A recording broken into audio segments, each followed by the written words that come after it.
മുന്നണി വിപുലീകരണ ചർച്ചകളിലേക്ക് UDF കടക്കുന്നു.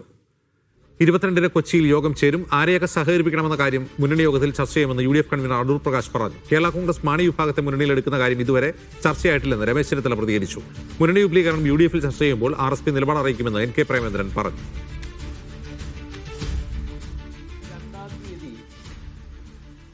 കൊച്ചിയിൽ വെച്ച് രാവിലെ 10 മണിക്ക് UDF യോഗം വെച്ചിരിക്കുകയാണ്. ആ UDF യോഗത്തിൽ പ്രധാനപ്പെട്ട എല്ലാ നേതാക്കന്മാരെയും ക്ഷണിച്ചിട്ടുണ്ട്. ആ യോഗത്തിൽ വെച്ച് ഞങ്ങൾ ചില തീരുമാനങ്ങൾ, ഇനിയും വരുന്ന നാളുകളിൽ എടുക്കേണ്ട ചില തീരുമാനങ്ങൾ കൈക്കൊള്ളുന്നതാണ്. ആ തീരുമാനങ്ങൾ എന്ന് പറയുമ്പോൾ ആരെയൊക്കെ UDF-ലേക്ക് പുതിയതായി സഹകരിപ്പിക്കണം എന്നുള്ള കാര്യങ്ങൾ കൂട്ടായി ഞങ്ങൾ ആലോചിക്കും. കൂട്ടായി ഞങ്ങൾ ആലോചിക്കുമെന്ന് പറയുമ്പോൾ അത് കൂട്ടായ ചർച്ചകളുണ്ടാകും. ആ ചർച്ചകളിലൂടെ മാത്രമാണ് ഇനിയും അങ്ങോട്ടുള്ള ഞങ്ങളുടെ ഏകോപിപ്പിച്ചുള്ള പ്രവർത്തനങ്ങളുമായി മുമ്പോട്ട് പോകാൻ ഞങ്ങൾ തീരുമാനിച്ചിട്ടുള്ളത്. വലിയ മുന്നേറ്റം UDF-ന് ഉണ്ടാക്കിയെടുക്കുവാൻ കഴിഞ്ഞിട്ടുള്ളത് UDF ഒരു ടീം വർക്കോടുകൂടി എല്ലാ ജില്ലകളിലും പ്രവർത്തിച്ചു എന്നുള്ളതിൻ്റെ ഏറ്റവും പ്രധാനപ്പെട്ട തെളിവായിട്ടാണ് ഞാനതിനെ വിലയിരുത്തിയിട്ടുള്ളത്. മുന്നണി ശക്തിപ്പെടുത്തുക എന്നുള്ളത് ഏത് മുന്നണിയുടെ ഒരു ആവശ്യമാണ്. മുന്നണി ശക്തിപ്പെടുത്തുക എന്ന് പറഞ്ഞാൽ ഏതെങ്കിലും കക്ഷി വരൂ എന്നുള്ളതല്ല. ഏതെങ്കിലും ഒരു കക്ഷിയെ ഞങ്ങൾ ഉന്നം വെച്ചുകൊണ്ടല്ല ഇത് പറയുന്നത്. UDF-ന്റെ നയങ്ങളോടും പ്രവർത്തനങ്ങളോടും യോജിക്കാൻ കഴിയാവുന്ന എല്ലാവരുമായി ഞങ്ങൾക്ക് യോജിക്കാൻ തയ്യാറാണ്. അത് ഇതുവരെ ഒരു ചർച്ച ഇതിനകത്ത് ഉണ്ടായിട്ടില്ല. അവരിപ്പോഴേ ഏതായാലും ഇടതുമുന്നണിയുടെ ഭാഗമാണ്. ഇടതുമുന്നണിയുടെ ഭാഗമായി നിൽക്കുന്ന ഒരു കക്ഷിയെ ഞാൻ അങ്ങനെ പരസ്യമായി സ്വാഗതം ചെയ്യുന്നത് ശരിയല്ല. അതെല്ലാം ആലോചിച്ച് തീരുമാനിക്കാവുന്ന കാര്യം മാത്രമാണ്. അത് പ്രതിപക്ഷ നേതാവ് പറഞ്ഞിട്ടുണ്ടല്ലോ, കൂടുതൽ സാമൂഹ്യ ഘടകങ്ങൾ, പുതിയ ഘടകകക്ഷികളൊക്കെ വരുന്നെങ്കിൽ തീർച്ചയായിട്ടും അതൊക്കെ UDF കൂടിയാലോചിച്ച് ഐകകണ്ഠേന തീരുമാനമെടുത്ത് കൂട്ടായി തന്നെ അത്തരം കാര്യങ്ങളിൽ മുന്നോട്ട്.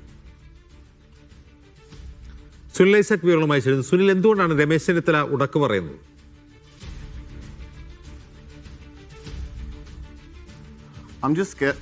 അജിംസ്, കേരള കോൺഗ്രസിലെ ഒരു വിഭാഗം ഇപ്പോൾ തന്നെ വലിയ തോതിൽ UDF-മായി സഹകരിച്ച് പ്രവർത്തിക്കുന്നുണ്ട് എന്ന വിലയിരുത്തലാണ് UDF-നുള്ളത്. അതുമാത്രമല്ല, ഇത്തവണ തദ്ദേശ തെരഞ്ഞെടുപ്പ് വരുന്ന സമയത്ത് കോട്ടയത്തിന്റെ ചില ഭാഗങ്ങളിൽ കേരള കോൺഗ്രസ് മാണി വിഭാഗത്തിന്റെ പ്രാദേശിക നേതാക്കൾ UDF-നെ സഹായിക്കുന്ന നിലപാടെടുത്തിരുന്നു. ഈ നിലപാട് തന്നെ തുടരണം എന്നാണ് കോൺഗ്രസിലെ ഒരു വിഭാഗത്തിന്റെ ആവശ്യം.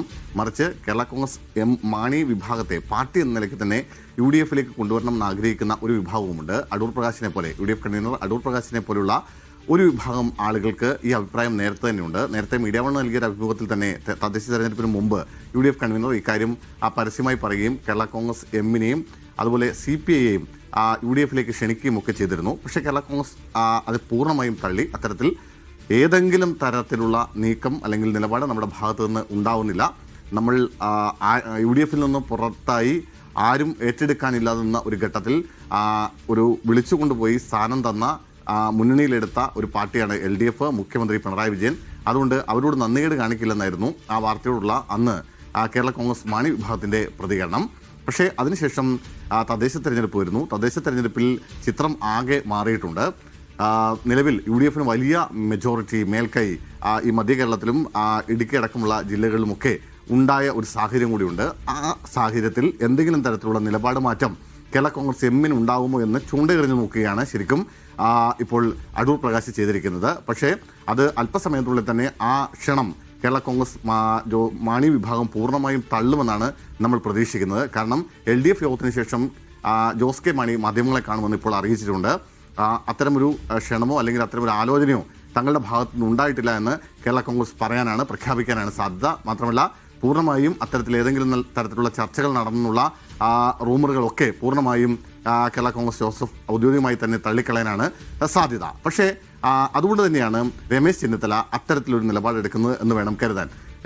ഇപ്പോൾ LDF മുന്നണിയുടെ ഭാഗമായി നിൽക്കുന്ന ഒരു കക്ഷിയെ ഇവിടേക്ക് ഔദ്യോഗികമായി ക്ഷണിക്കേണ്ടതില്ല, അതൊരു അനൗചിത്യമാണ് എന്ന നിലപാടാണ് രമേശ് ചെന്നിത്തലയ്ക്ക് ഈ വിഷയത്തിലുള്ളത്. മാത്രമല്ല രമേശ് ചെന്നിത്തലയും VD സതീശനെയൊക്കെ പോലുള്ള നേതാക്കൾ തൽക്കാലം കേരള കോൺഗ്രസിനെ അങ്ങനെ പരസ്യമായി ക്ഷണിക്കേണ്ടതില്ല എന്ന നിലപാട് കൊണ്ടു നടക്കുന്ന ആളുകളാണ്. മാത്രമല്ല മുന്നണി വിപുലീകരണം എന്നതുകൊണ്ട് പുതിയതായി രാഷ്ട്രീയ പാർട്ടികളെ കൊണ്ടുവരിക എന്നതിനപ്പുറത്തേക്ക് ഈ മുന്നണിയുടെ ശക്തി വർദ്ധിപ്പിക്കുക, ജനകീയ അടിത്തറ വർദ്ധിപ്പിക്കുക എന്നതാണ് പ്രധാനം. അതുകൊണ്ട് തന്നെ പാർട്ടിയിലേക്ക് ആളുകൾ വരുന്നുണ്ടെങ്കിൽ അവരെ എടുക്കാം, അല്ലാതെ മുന്നണിയിലേക്ക് ആളുകളെ കൊണ്ടുവരിക എന്നതിനെ അപ്പുറത്തേക്ക് ഈ അതൃപ്തരായ ചില വിഭാഗങ്ങൾ ഇപ്പോൾ CPIക്കൊപ്പമുണ്ട്, CPMനൊപ്പമുണ്ട്, ഒപ്പം കേരള കോൺഗ്രസ് മാണി വിഭാഗത്തിനൊപ്പമുണ്ട്. അത്തരം ആളുകളെ കൂടി യോജിപ്പിച്ചു കൊണ്ടുവന്ന് ഒരു അത്തരത്തിലുള്ള ഒരു വിപുലീകരണം, ഒരു ശക്തിപ്പെടുത്തൽ ആണ് ഇപ്പോൾ രമേശ് ചെന്നിത്തലയും VD സതീശനുമൊക്കെയുള്ള നേതാക്കൾ അഭിപ്രായപ്പെടുന്നത്, ലക്ഷ്യമിടുന്നത്. മാത്രമല്ല കേരള കോൺഗ്രസ് എമ്മിനെ ഇങ്ങനെ നിരന്തരമായി UDFിലേക്ക് ക്ഷണിക്കുന്നതിൽ ജോസഫ് വിഭാഗത്തിന് വലിയ അതൃപ്തിയുണ്ട്. മാത്രമല്ല ജോസഫ് വിഭാഗം മാണി വിഭാഗത്തിൻ്റെ വരവിനെ അല്ലെങ്കിൽ ഏതെങ്കിലും തരത്തിൽ അത്തരമൊരു നീക്കമുണ്ടായാൽ അതിനെ നഖശികാന്തം എതിർക്കുമെന്ന കാര്യത്തിലും ഒരു തരത്തിലുള്ള സംശയവുമില്ല. അത് ജോസഫ് ഔദ്യോഗികമായി തന്നെ പ്രഖ്യാപിക്കുകയും ചെയ്തിട്ടുണ്ട്. കഴിഞ്ഞ ദിവസം നമുക്ക് നൽകിയ ഒരു അഭിമുഖത്തിൽ അക്കാര്യം ജോസഫ് വിഭാഗം പറഞ്ഞിട്ടുണ്ട്. നമ്മളെ ചതിച്ചിട്ട് പോയ ആളുകളെ ഇനി ഈ മുന്നണിയിലേക്ക് കൊണ്ടുവരാൻ പാടില്ല, അതിനെ എല്ലാ തരത്തിലും എതിർക്കുമെന്നാണ് ജോസഫ് വിഭാഗം പ്രഖ്യാപിക്കുകയും ചെയ്തിട്ടുണ്ട്. മാത്രമല്ല ഇപ്പോൾ അനുകൂലമായൊരു തരംഗം എല്ലായിടത്തും കേരള കോൺഗ്രസിൻ്റെ ശക്തി കേന്ദ്രങ്ങളെന്ന് വിശേഷിപ്പിക്കപ്പെടുന്ന മധ്യ തിരുവിതാംകൂറിലും അടക്കമുള്ള സ്ഥലങ്ങളിൽ വലിയ മുന്നേറ്റം UDFന് ഉണ്ടാക്കാൻ കഴിഞ്ഞിട്ടുണ്ട്. അങ്ങനെ മുന്നേറ്റം ഉണ്ടാക്കി നിൽക്കുന്ന ഒരു സമയത്ത് എന്തിന് കേരള കോൺഗ്രസ് എമ്മിനെ വീണ്ടും വീണ്ടും ക്ഷണിക്കണം എന്നതാണ് ജോസഫ് ചോദിക്കുന്ന ചോദ്യം. അതുകൊണ്ട് ഈ മുന്നണിക്കുള്ളിൽ തന്നെ അവരവരുടെ അഭിപ്രായം പറയും. RSP അടക്കമുള്ള പാർട്ടികളും തൽക്കാലം കേരള കോൺഗ്രസിനെ മുന്നണിയിലേക്ക് എടുക്കേണ്ടതില്ല എന്ന് വ്യക്തിപരമായി അഭിപ്രായപ്പെടുന്ന ആളുകളാണ്. അതുകൊണ്ടാണ് എന്താണ് അത് സംബന്ധിച്ച അഭിപ്രായം എന്ന ചോദ്യത്തിന് 22-ന് UDF യോഗമുണ്ടല്ലോ, ആ യോഗത്തിൽ ഞാൻ എൻ്റെ നിലപാട് പറയാം എന്ന് പ്രേമേന്ദ്രൻ അടക്കമുള്ള നേതാക്കളും പറഞ്ഞത്. ഈ അഭിപ്രായം തന്നെ അതിശക്തമായ വിയോജിപ്പ് ഈ UDF യോഗത്തിൽ കേരള കോൺഗ്രസ് ജോസഫ് വിഭാഗവും എടുക്കാനാണ് സാധ്യത. UDF കൺവീനർക്ക് അങ്ങനെ ഒരു ആഗ്രഹമുണ്ട്, താല്പര്യമുണ്ട്. അത് കുറേ കാലമായി CPIയും കേരള കോൺഗ്രസ് മാണി വിഭാഗത്തെയും അദ്ദേഹം മുന്നണിയിലേക്ക് ക്ഷണിച്ചുകൊണ്ടിരിക്കുകയാണ്. പക്ഷേ ആ അഭിപ്രായത്തിന് എത്രമാത്രം വില അല്ലെങ്കിൽ എത്രമാത്രം പിന്തുണ UDFനുള്ളിൽ കിട്ടുമെന്ന് മാത്രമാണ് കാത്തിരുന്ന് കാണേണ്ടത്. ആ പിന്തുണ വളരെ കുറവാകാനാണ് സാധ്യത. കാരണം ഒരു പ്രതിസന്ധി ഘട്ടത്തിൽ ഇട്ടിട്ട് പോയ ആളുകളെ ഇനി വേണ്ട എന്ന നിലപാടെടുക്കുന്നവരാണ് UDFൽ കൂടുതലും. സുനിൽ, അപ്പോൾ ഇത് വളരെ സീരിയസ് ആയിട്ട് തന്നെയാണ് UDF ഇറങ്ങുന്നത്. അതായത് ഇപ്പോൾ VD സതീശൻ പറയുന്നത് പാർട്ടികളുടെ കോൺഫെഡറേഷനപ്പുറം സാമൂഹിക വിഭാഗങ്ങളുടെ ഒരു കൂട്ടായ്മ എന്ന അർത്ഥത്തിൽ UDFനെ മാറ്റുമെന്ന് പറയുന്നു. മാണി ഗ്രൂപ്പ് വരുന്നതിനോട് രമേശ് ചെന്നിത്തല പരസ്യമായിട്ട് തന്നെ ഒരു തരം വിസമ്മതം പറയുന്നു. അതേസമയം അടൂർ പ്രകാശ് വളരെ സീരിയസ് ആയിട്ട് മുന്നോട്ട് പോകുന്നു. ഇതിന്റെ അർത്ഥം എന്താണ്?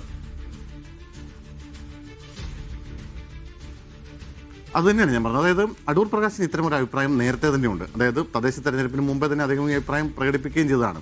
അത് അടൂർ പ്രകാശിന്റെ വ്യക്തിപരമായ അഭിപ്രായം എന്നാണ്. അന്ന് ആ വാർത്തയോട് പോലും അന്ന് നമുക്ക് നൽകിയ അഭിമുഖത്തിന്റെ ഒരു പ്രതികരണം എന്ന നിലയ്ക്ക് അന്ന് കോൺഗ്രസിലെ പ്രധാനപ്പെട്ട ചില നേതാക്കളോട് നമ്മൾ ഇതിന്റെ ഒരു പ്രതികരണം ആരാഞ്ഞപ്പോൾ അവർ പറഞ്ഞത് അത് വ്യക്തിപരമായ അഭിപ്രായമാണ്, അതിനപ്പുറത്തേക്ക് ഏതെങ്കിലും തരത്തിലുള്ള ചർച്ചകൾ ഔദ്യോഗികമായോ അനൗദ്യോഗികമായോ നടന്നിട്ടില്ല എന്നാണ് നേതാക്കൾ പറയുന്നത്.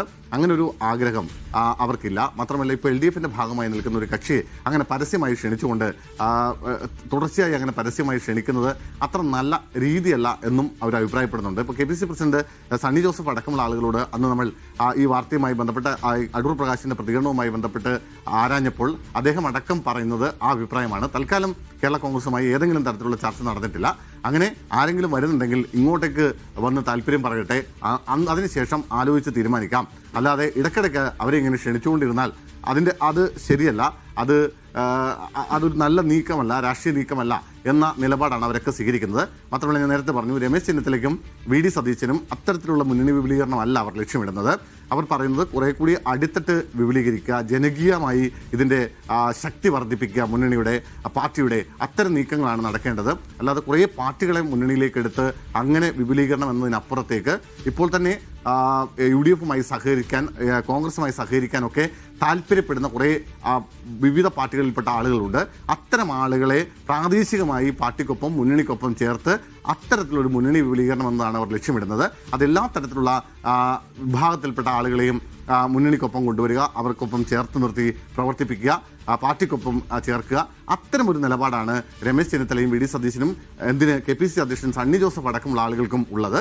പക്ഷേ അടൂർ പ്രകാശ് തുടർച്ചയായി ഇതിങ്ങനെ പറഞ്ഞുകൊണ്ടേയിരിക്കുന്നുണ്ട്. അതുകൊണ്ട് തന്നെയാണ് ഞാൻ പറഞ്ഞത്, അതിൽ മുന്നണിക്കുള്ളിൽ തന്നെ എതിർപ്പുണ്ട്, പാർട്ടിക്കുള്ളിൽ തന്നെ എതിർപ്പുണ്ട്. ആ എതിർപ്പ് സ്വാഭാവികമായും 22 ചേരുന്ന മുന്നണി യോഗത്തിൽ നേതാക്കൾ കൃത്യമായി പ്രകടിപ്പിക്കാനാണ് സാധ്യത. മാത്രമല്ല വിവിധ ഇപ്പോൾ നിലവിലുള്ള മുന്നണിയിലെ ഘടകകക്ഷികൾ തന്നെ ഇക്കാര്യത്തിൽ അവരുടെ വിയോജിപ്പ് ഈ യോഗത്തിൽ അറിയിക്കാനും സാധ്യതയുണ്ട്. ശരിയായി സുനിൽ ഐസക്കാണ് വിവരങ്ങൾ നൽകിയത്.